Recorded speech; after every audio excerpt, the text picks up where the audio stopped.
कैसे हैं आप लोग। स्वागत है आपका संगीता एजुकेशन एकेडमी में। तो आइए हम लोग देखते हैं एक बहुत ही इम्पोर्टेंट टॉपिक आरटी एक्ट 2009 शिक्षा का अधिकार अधिनियम 2009। इसका हम एक पूरा इसका अगर आप लोग हमारा पूरा वीडियो देखते होंगे तो इसके पहले वाले वीडियो में हम आरटी एक्ट का पूरा डिटेल में परिभाषा सहित डाल चुके हैं। उसमें धाराएं डाल चुके हैं, कब कौन सी धारा नियुक्त की गई थी, कब आरटी एक्ट लागू हुआ था, सारा पूरा डिटेल में वो वीडियो पड़ा हुआ है। अगर आप लोग उसको जाके देखते हैं तो इस प्रैक्टिस क्वेश्चन को आज के टॉप 30 क्वेश्चन है जो आप लोग को करने में बहुत आसानी होगा। तो एक बार उसको देख लेंगे तो ये आपके लिए आसान, बिल्कुल एकदम सिंपल ईजी हो जाएगा। तो आइए शुरू करते हैं। Question number first, RT act 2009 Lok Sabha में कब पारित हुआ। आरटी एक्ट 2009 लोकसभा में कब पारित हुआ?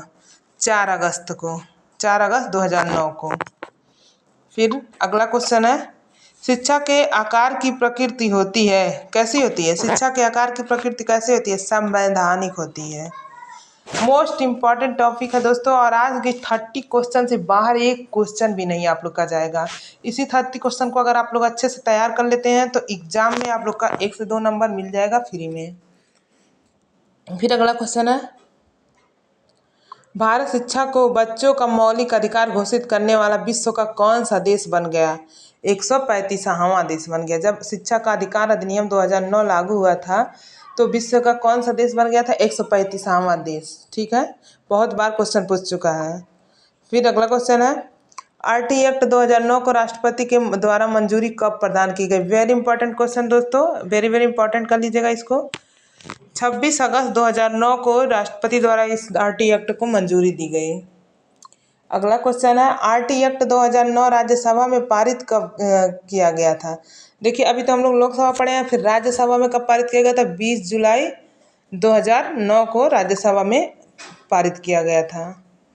मोस्ट पर जितने भी क्वेश्चन है वेरी वेरी इंपॉर्टेंट है दोस्तों, एक भी क्वेश्चन को हल्के में ना लीजिएगा, बहुत इंपॉर्टेंट। ये देखिए ये भी आ गया वेरी इंपॉर्टेंट क्वेश्चन दोस्तों, तो इसको भी देखिए। आरटी एक्ट 2009 का विस्तार किस राज्य में नहीं किया गया था? जब आरटी एक्ट 2009 लागू हुआ तो जम्मू कश्मीर को छोड़ के बाकी सभी राज्यों में लागू हो गया था। तो पूछा है किस में नहीं लागू किया गया था, ये याद रखिएगा क्योंकि बहुत बार पूछता है जम्मू कश्मीर। फिर अगला क्वेश्चन है, आरटी एक्ट 2009 में धारा 17 का प्रावधान है, मतलब आरटी एक्ट 2009 धारा 17 क्या कहता है? तो धारा 17 कहता है कि किसी भी बच्चे को शारीरिक दंड एवं प्रताड़ना नहीं देना है। मतलब अगर किसी बच्चे को आप शारीरिक दंड या प्रताड़ना देते हैं तो आपको सजा हो सकती है। बच्चे अगर शिकायत कर दिए तो आप फंस जाएंगे बुरी तरह। इसलिए बच्चों को ही सब कुछ सेंटर मान के उनको शिक्षण ग्रहण कराना है। उनको न किसी प्रकार का दंड देना है, ना प्रताड़ना देना है, ना उनको स्कूल से बाहर करना है। मतलब बच्चा ही सर्वश्रेष्ठ है आरटी एक्ट 2009 के तहत। फिर अगला क्वेश्चन है, आरटी एक्ट 2009 के तहत प्राइवेट स्कूल में गरीब बच्चों के लिए कितनी % सीटें आरक्षित रखी गई है? आरटी एक्ट 2009 के तहत प्राइवेट स्कूलों में गरीब बच्चों के लिए 25% सीटें आरक्षण रखी गई। वेरी इंपॉर्टेंट दोस्तों, ये क्वेश्चन वेरी वेरी इंपॉर्टेंट है। तो आप कहेंगे मैम सारा क्वेश्चन इंपॉर्टेंट बता रही है, तो जी हाँ, इसमें का आज का सारा क्वेश्चन बहुत ही इंपॉर्टेंट है। तो इसको 25% याद रखिए, गरीब बच्चों के लिए प्राइवेट स्कूल में 25% के आरक्षण सीटें मिलती हैं। फिर अगला क्वेश्चन है, आरटी एक्ट 2009 के अनुसार विशेष आवश्यकता वाले बच्चों को किस शिक्षा व्यवस्था के अंतर्गत रखा गया? विशेष शिक्षा वाले बच्चों को समावेशी शिक्षा के अंतर्गत रखा गया। जैसे विशेष आवश्यकता वाले मतलब जैसे दृष्टिबाधित बच्चे या फिर दिव्यांग बच्चे, हाथ पैर से जिसका दिक्कत हो, मतलब इन सारे बच्चों को जो नॉर्मल बच्चों की तरह नहीं होते, इनको सबको लिए समावेशी शिक्षा का व्यवस्था किया गया है। फिर क्वेश्चन नंबर 9, आरटी एक्ट 2009 में अध्यापकों से संबंधित प्रावधान में कौन सा नहीं है? तो देख लेते हैं सारा ऑप्शन 1 बाय 1 करके।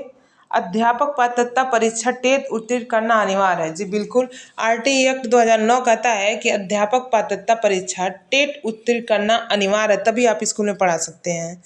फिर अध्यापक से एक गैर है, अध्यापक से गैर शैक्षणिक कार्य नहीं करवाया जाएगा। बिल्कुल सही है, अध्यापक से गैर शैक्षणिक कार्य नहीं कराया, केवल 3 कार्य अध्यापक करते हैं। जनगणना, मतदान और एक कोई विशेष आपदा पड़ जाए, जैसे कि कोरोना आया था, इस तरह से कोई भयंकर आपदा आ जाए तो उसमें टीचर की ड्यूटी लगेगी। बाकी इन तीनों को छोड़ के किसी भी गैर शैक्षणिक कार्य में नहीं लगाया जा सकता। अध्यापक निजी शिक्षण कार्य नहीं करेंगे। जी देखिए, अध्यापक निजी शिक्षण कार्य नहीं करेंगे, जी बिल्कुल ये भी सही है। अध्यापक निजी शिक्षण कार्य मतलब ट्यूशन नहीं पढ़ाएंगे, तो ये भी सही है, ये भी सही है। और ये भी अब पूछा है नहीं, निगेटिव पूछा है, तो निगेटिव का भाई घ नंबर आंसर सही होगा इस क्वेश्चन के हिसाब से। तो इस क्वेश्चन के हिसाब से घ नंबर सही होगा। कक्षा कक्ष में मोबाइल का उपयोग पर पाबंद रहेगा। जी नहीं, कक्षा कक्ष में टीचर मोबाइल उपयोग कर सकते हैं। मान लीजिए कोई उनको कोई चीज़ दिखाना है बच्चे को, कोई एग्जाम्पल के माध्यम से समझाना है, तो मोबाइल में यूज कर सकते हैं। तो ये निगेटिव पूछा है, तो निगेटिव का भाई निगेटिव आंसर घ सही होगा। फिर अगला क्वेश्चन है, आरटी एक्ट 2009 की किस धारा के तहत ये बताया गया है कि बच्चों को शारीरिक दंड देना और प्रताड़ित करना मना है। देखिए, इसके पहले वाले क्वेश्चन में हम लोग दूसरे तरह से क्वेश्चन पूछा था और पहले धारा दे दिया था, फिर ये पूछा था, परिभाषा पूछा, और अब देखिए परिभाषा दे दिया है और धारा पूछ रहा है किस धारा में। तो अभी इसके पहले हम लोग पढ़े हैं धारा 17 में बच्चों को शारीरिक दंड और प्रताड़ना देना मना है। फिर नेक्स्ट क्वेश्चन है, विद्यालय प्रबंधन समिति का अध्यक्ष कौन होता है? विद्यालय प्रबंधन समिति का अध्यक्ष कौन होता है? अध्यापक होता है, अभिभावक होता है, छात्र होता है या प्रधानाध्यापक होता है? तो विद्यालय प्रबंधन समिति का अध्यक्ष अभिभावक होता है। फिर अगला क्वेश्चन है, आरटीई एक्ट 2009 की कौन सी धारा राज्य सरकार को नियम बनाने की शक्ति देता है? मतलब कौन सी धारा राज्य सरकार को नियम बनाने की शक्ति प्रदान करता है? तो धारा 38 राज्य सरकार को शक्ति प्रदान करता है नियम बनाने के लिए, और लास्ट धारा है। फिर अगला क्वेश्चन है, शिक्षा को मूल अधिकार कब घोषित किया गया? मतलब शिक्षा को मूल अधिकार कब घोषित किया गया? 2002 में। आरटी एक्ट 2009 के तहत 6 से 14 वर्ष तक के बच्चों को मुफ्त एवं अनिवार्य शिक्षा प्रदान करने का दायित्व है केंद्र सरकार को,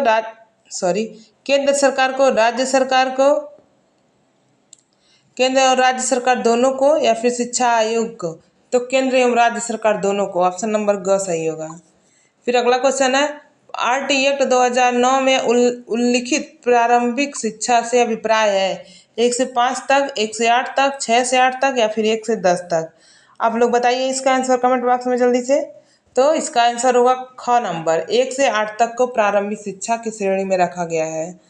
फिर अगला क्वेश्चन है, आरटी एक्ट 2009 के अनुसार कितने छात्रों पर एक प्रधानाध्यापक और 5 अध्यापक का मानक निर्धारित किया गया है? मतलब कितने छात्रों पर, आरटी एक्ट के अनुसार कितने छात्रों पर एक प्रधानाध्यापक और 5 अध्यापक का मानक निर्धारित किया गया है? 500, 200, 200 से अधिक या फिर 150 से अधिक? तो इसका आंसर होगा 150 से अधिक। 150 से अधिक बच्चे रहेंगे तो एक प्रधानाध्यापक और 5 अध्यापक रहेंगे। फिर अगला क्वेश्चन है, आरटी एक्ट 2009 के अनुसार अध्यापकों से कौन कौन सा गैर शैक्षणिक कार्य कराया जा सकता है? देखिए अभी हम आप लोग को बताएं कौन कौन सा कार्य कराया जा सकता है। तो जनगणना कराया जाए, जी बिल्कुल सही है। चुनाव संबंधी कार्य कराया जाए, बिल्कुल सही है। आपदा प्रबंधन कार्य कराया जाए, बिल्कुल सही है। तो यानी उपयुक्त सभी, घ नंबर सही होगा। नेक्स्ट क्वेश्चन है, आरटी एक्ट 2009 के संदर्भ में गलत कथन बताइए। देखिए निगेटिव पूछा है तो आप लोग उत्तर सोच समझ के निगेटिव ढूंढ के निगेटिव ही बताना है। इस अधिनियम के द्वारा बालक को प्रारंभिक शिक्षा पूर्ण किए जाने तक विद्यालय से निष्कासित नहीं किया जाएगा, जी बिल्कुल सही है। ये कहता है आरटी एक्ट 2009 कि जब तक बच्चे का पूर्ण शिक्षा नहीं हो जाता, प्रारंभिक मतलब 1 से 8 तक का वो शिक्षा नहीं कर लेता, तब तक उसको फेल नहीं करना है, इसको स्कूल से निष्कासित नहीं करना है। तो ये तो सही है। आज तो गलत पूछा है, तो ये गलत नहीं है, सही है। आगे देखते हैं, इस अधिनियम में विद्यालय प्रबंधन समिति द्वारा विद्यालय योजना बनाने संबंधी प्रावधान किया जाएगा, जी बिल्कुल सही है। फिर है, इस अधिनियम में एक अनुसूची दी गई है जिसमें विद्यालय संबंधी मान और मानक दिए गए हैं, जी बिल्कुल सही है। ये भी, विद्यालय में स्वीकृति रिक्त पदों की 25% से अधिक रिक्त पद नहीं होंगे, यही गलत है। तो निगेटिव पूछा, निगेटिव का भाई निगेटिव, यानी आंसर घ सही होगा इस क्वेश्चन के हिसाब से। फिर नेक्स्ट क्वेश्चन है, आरटीई एक्ट 2009 कक्षा 1 से 5 तक के बारे में कौन सा कथन सत्य है? शिक्षक छात्र अनुपात 1:30। प्रतिवर्ष कार्य दिवस न्यूनतम 200 दिन होना चाहिए। प्रतिवर्ष शिक्षक घंटा न्यूनतम 800 घंटा होना चाहिए। उपरोक्त सभी सही है। बताइए इसका आंसर कौन सा सही होगा। तो उपरोक्त सभी सही है। अगर देखिए, शिक्षक छात्र अनुपात बहुत बार पूछ सका है। वेरी इंपॉर्टेंट क्वेश्चन लगाइएगा कि शिक्षक छात्र पर कितना 1:30। प्रतिवर्ष न्यूनतम दिवस कितना होता है तो 200 दिन। प्रतिवर्ष शिक्षक घंटा तो 800 घंटा, यानी ये तीनों सही है। फिर अगला क्वेश्चन है, आरटीई एक्ट 2009 के बारे में निम्नलिखित तथ्य पर विचार कीजिए।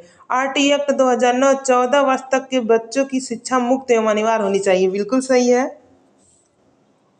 प्राथमिक स्तर की शिक्षा 1 किलोमीटर से स्कूल की दूरी, मतलब कि कहने का मतलब है प्राथमिक क्लास वाले बच्चों को 1 से 5 तक के बच्चों का जो विद्यालय और घर की दूरी है वो 1 किलोमीटर होनी चाहिए। उच्च प्राथमिक शिक्षा 6 से 8 तक के बच्चों का स्कूल से घर की दूरी 3 किलोमीटर होनी चाहिए। आप लोग याद रखिएगा, प्राथमिक वालों का कितना रहना चाहिए और उच्च प्राथमिक वालों का।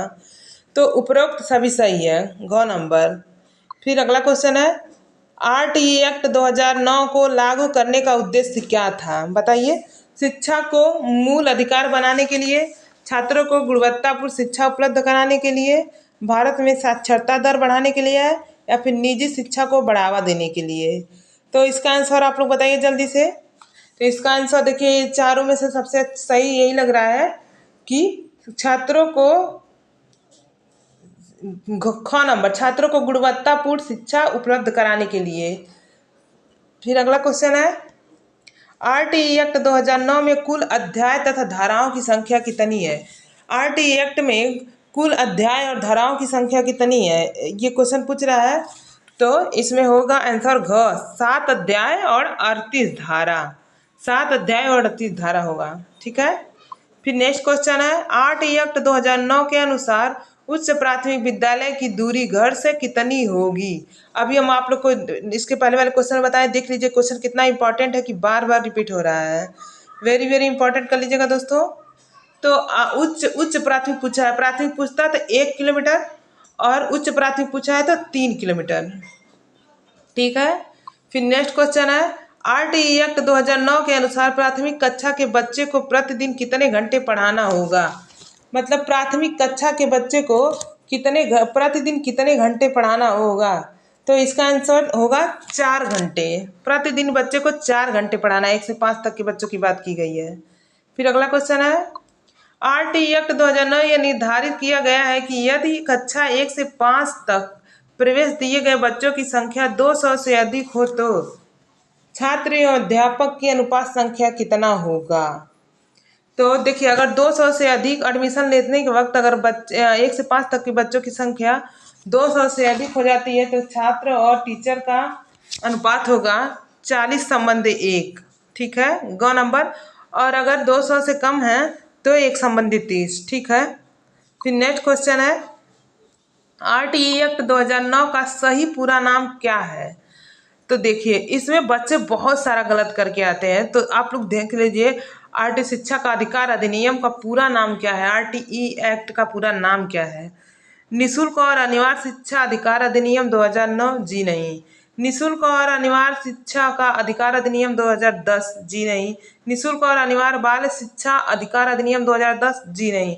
निःशुल्क और अनिवार्य बाल शिक्षा अधिकार अधिनियम 2009, ठीक है। यही आप लोग का घ नंबर सही होगा।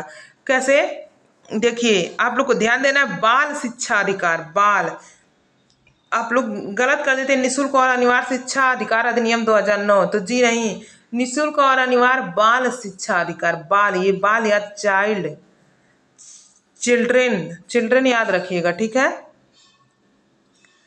तो घ नंबर सही होगा। Right to children to free and, ये वाला ऑप्शन घ वाला सही होगा, ठीक है। Right to children to free and compulsory education act 2009, घ नंबर। निःशुल्क और अनिवार्य बाल शिक्षा अधिकार अधिनियम 2009, जिसमें बाल नहीं है वो नहीं सही होगा, 10 नहीं 2009, ठीक है।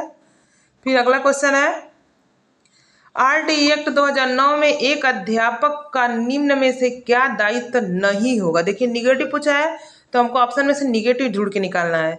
विद्यालय पर नियमित रूप से समय से पहुंचना, ये तो होगा, ये तो सही है। शिक्षक को खुद व्यक्तिगत ट्यूशन में व्यस्त रखना चाहिए, यही नहीं होना चाहिए। शिक्षक का दायित्व तो ये नहीं है, उनको ट्यूशन नहीं पढ़ाना है। तो निगेटिव पूछा तो निगेटिव का बाई निगेटिव यानी ख नंबर सही हो जाएगा। फिर आगे नीचे भी हम लोग ऑप्शन देख लेते हैं। पाठ्यक्रम के निर्धारित समय पर पूरा होना चाहिए, जी बिल्कुल सही है। प्रत्येक बालक का अधिगम क्षमता को समझकर उसके अनुसार उन्हें अतिरिक्त अनुभव प्रदान करना चाहिए, जी बिल्कुल सही है। तो ख नंबर, इसको निगेटिव, ये ख नंबर है तो निगेटिव पूछा है तो निगेटिव का भाई निगेटिव, ठीक है। फिर नेक्स्ट क्वेश्चन है, आरटीई एक्ट 2009 में एक अध्यापक को निम्न में से किस दायित्व को पूरा करना चाहिए? तो देख लेते हैं। विद्यालय पर नियमित रूप से पहुंचना, देखिए वही क्वेश्चन है लेकिन किस तरह घुमा के पूछा है। विद्यालय पर नियमित रूप से पहुंचना चाहिए, जी बिल्कुल सही है। पाठ्यक्रम का संचालन कार्य पूरा होगा, जी बिल्कुल सही है। पाठ्यक्रम को निर्धारित समय पर पूरा करना होगा, जी बिल्कुल सही है। तो उपरोक्त में से सभी घ नंबर सही है, सरकारी ऑप्शन। फिर अगला क्वेश्चन है, आरटीई एक्ट 2009 शिक्षा का अधिकार अधिनियम एक अध्यापक को कितने कार्य घंटे दिए गए हैं? मतलब एक अध्यापक को कितने कार्य घंटे दिए गए हैं? तो इसका आंसर होगा 45 घंटे। एक अध्यापक को 45 घंटे कार्य, जिसमें ये टीचिंग करना भी इसी में आता है, ठीक है। फिर अगला क्वेश्चन है और लास्ट क्वेश्चन है आज का 30 क्वेश्चन, वेरी इंपॉर्टेंट क्वेश्चन। और अगर इसको पूरा तैयार कर लेते हैं तो आपको इसके बाहर जाना ही नहीं है, सारा क्वेश्चन इसी में से आ जाएगा आप लोगों को। तो देखते हैं, आरटीई एक्ट 2009 शिक्षा का अधिकार अधिनियम 2009 भारत में लागू कब किया गया था? वेरी वेरी इंपॉर्टेंट क्वेश्चन दोस्तों, इसको लगा लीजिए। देखिए ये पारित कब हुआ था? 2009 में। और लागू कब हुआ था? तो ये लागू हुआ था 1 अप्रैल 2010 को। कब लागू हुआ था? 1 अप्रैल 2010 को। और ये कौन सा नंबर पे हो गया? 135वां नंबर देश पे आ गया हमारा। जो इसके पहले वाले मतलब क्वेश्चन पढ़ चुके हैं हम लोग कि जब लागू हुआ हमारा देश शिक्षा का अधिकार अधिनियम, जब हमारे देश में लागू तो किस नंबर पे आया? तो 135 नंबर पे, ठीक है। तो आप लोग याद रखिएगा। और आई होप आप लोग को वीडियो पसंद आया होगा, क्वेश्चन पसंद आया होगा। और इससे रिलेटेड पूरा वीडियो जाके मेरे चैनल पे पड़ा हुआ है, आरटीई एक्ट 2009 संगीता मैम करके सर्च करेंगे तो आ जाएगा। वीडियो अच्छा लगे तो लाइक कर दीजिएगा, चैनल को सब्सक्राइब कर लीजिएगा। Thank you.